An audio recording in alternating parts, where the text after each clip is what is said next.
How many times have you dimmed your light just so someone else didn't feel uncomfortable? How many moments have you traded your truth just to keep the peace? You play it cool. You keep your thoughts to yourself. You don't speak too loudly. You don't celebrate too openly. You play small just to avoid making someone else feel insecure.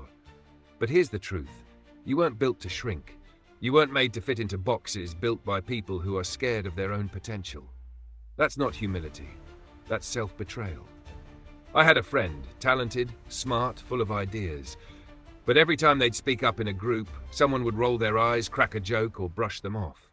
So they started holding back. They stopped sharing. They stopped raising their hand. They stopped shining because small minds couldn't handle big energy.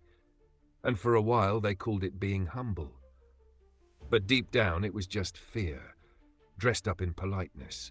I'm not talking about dimming your light like you're on a dark road with an oncoming car, where dimming helps both of you see clearly. That's consideration. That's safety. What I'm talking about is dimming your light in rooms where no one even asked you to, shrinking who you are just to make other people feel comfortable, editing yourself to stay liked by people who haven't even earned your light. That's not kindness, that's survival mode. And it's keeping you stuck.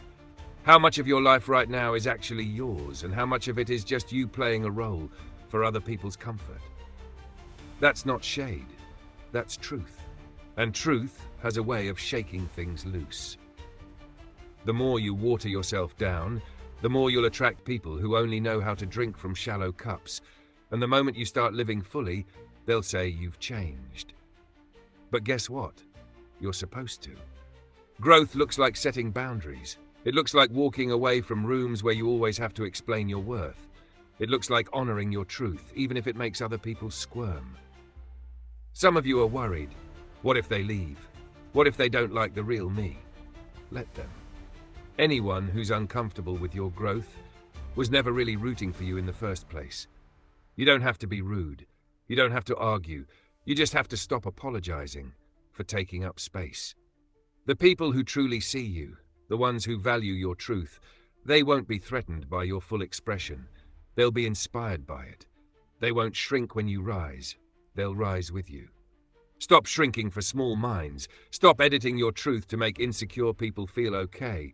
Stop watering yourself down to be digestible for people who were never meant to sit at your table. You don't owe anyone a smaller version of yourself. Not your co-workers, not your family, not your past, not your friends. The world doesn't need another echo, it needs your voice. So speak it, live it, own it. And if they can't handle it, they were never meant to hold it. You'll never walk in your purpose if you keep tiptoeing around their comfort.